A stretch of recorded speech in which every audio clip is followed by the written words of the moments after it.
Hola, comment allez-vous?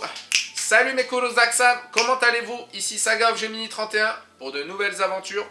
Qu'est-ce que je voulais vous dire? Je voulais vous parler d'un sujet qu'on ne traite pas forcément dans la vie des gamers ou sur le net. Voilà, c'est quand même parler de l'âge d'or du jeu vidéo. Voilà, qu'est-ce que l'âge d'or du jeu vidéo? Quels sont les jeux qui ont marqué les joueurs? Bon, ça vous le savez peut-être. Mais l'âge d'or, nos émotions à ces époques où les jeux vidéo commençaient à se faire connaître. Voilà, tout cet aspect-là que je vais traiter dans cette vidéo. Voilà, la personne que vous voyez derrière, c'est mon petit bébé, mon petit bouptou. Regardez, elle va nous accompagner elle aussi. Voilà, pour vous dire que j'avais l'habitude de faire des vidéos pour mes membres de ma famille et pour mes amis. Maintenant, je vais plus m'adresser à un public plus large. Donc, qu'est-ce que je voulais dire pour ce que je pense de l'âge d'or des jeux vidéo? C'est que déjà, cet âge d'or, il n'est pas le même pour tout le monde. Parce qu'on n'est pas tous nés à la même époque, tout simplement. Bon, pour les plus anciens d'entre nous, ceux qui ont connu l'Atari, l'Amiga, l'Amstrad, bon, j'ai connu cette époque, c'était vraiment un âge d'or. Voilà. Il y avait beaucoup de jeux. En salle d'arcade, il y avait les Shinobi, il y avait le Double Dragon, il y avait plein de jeux magnifiques en salle d'arcade au début de l'arcade, même en France. Voilà, déjà ça faisait vibrer les joueurs, le Street Fighter bien sûr. Voilà, c'était une période que j'ai ressenti comme... Je ne l'ai pas ressenti comme un âge d'or, mais comme un précurseur, quelque chose qui allait devenir quelque chose de génial, quoi. Là, le jeu vidéo. Hein. Donc, à cette époque, je jouais beaucoup, je testais beaucoup de jeux sur Atari, j'avais énormément de jeux.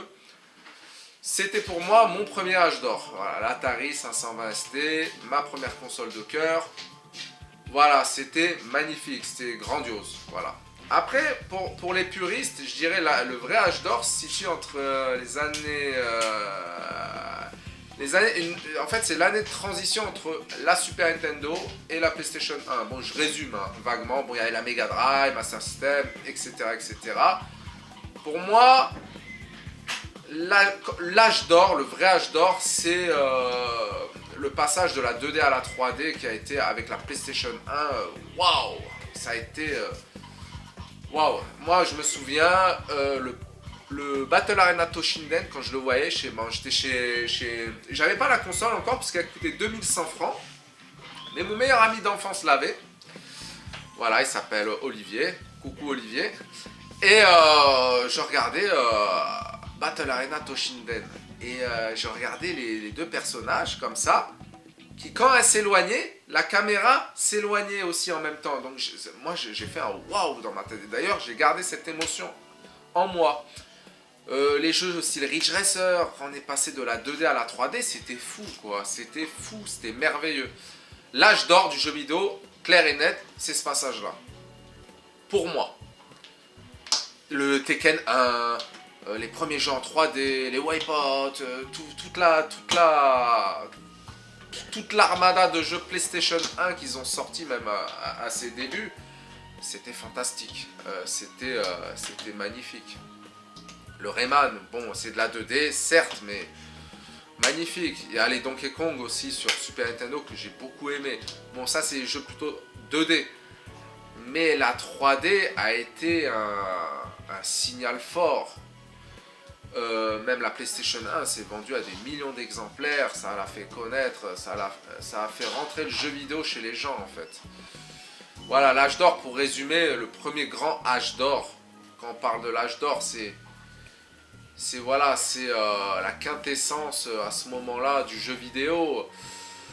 Voilà, le jeu vidéo était clairement rentré dans les mœurs. Voilà. Bon, après, il y a eu les évolutions avec la PlayStation 2, la Dreamcast, la Xbox 1, GameCube, donc toutes les consoles qui sont venues après. Certes, en termes de jeu, il y a eu beaucoup d'innovations aussi. Mais l'âge d'or principal, c'est la période entre la génération 2D et la nouvelle génération 3D qui est arrivée. Le souffle, l'âge d'or du jeu vidéo. Voilà, c'était pour faire une vidéo explicative. J'essaye d'être pas très long au niveau terme vidéo.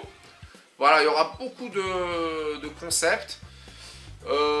Voilà, là je voulais parler de ça parce que j'avais entendu pas mal de youtubeurs dire c'est l'âge d'or c'est telle époque, d'autres telle époque et tout. Je préférais donner mon avis parce que voilà, bon, je suis dans les jeux vidéo depuis l'âge de 6 ans.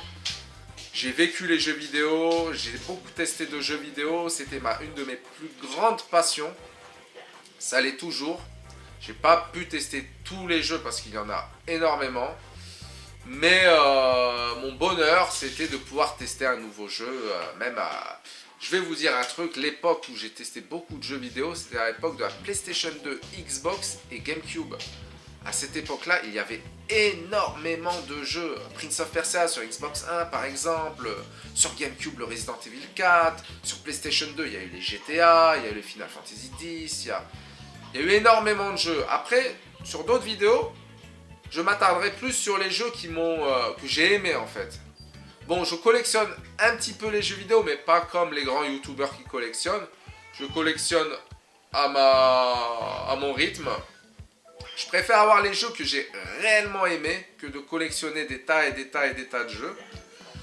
Donc voilà, bon, j'ai pas mal de consoles, j'ai une configuration avec des commutateurs RGB, je pourrais faire des vidéos setup pour expliquer. Il y a le concept aussi du confort dans le jeu vidéo, le confort d'un gamer, qui est pas assez mis à l'avant, je trouve, par les youtubeurs. Il faut, quand on joue à un jeu vidéo, être dans une situation de confort.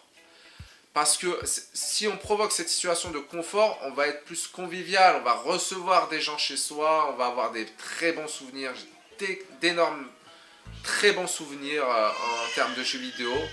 Mario Kart, les Mario Party, etc., etc. Donc voilà, je reviendrai plus sur les jeux, mes émotions, mes expériences en termes de jeux vidéo. Voilà, c'était une première vidéo d'introduction pour savoir de quoi va parler la chaîne. Elle ne parlera pas que de jeux vidéo. Les jeux vidéo, c'est une de mes plus grandes passions, mais c'est pas la seule. J'ai d'autres passions que vous découvrirez à travers mes vidéos, bien sûr. Voilà, c'est tout. Donc, petit sashimi, n'oubliez pas le pouce bleu à la fin de la vidéo et n'oubliez pas de vous abonner à ma chaîne. Merci, c'était Saga of Gemini 31.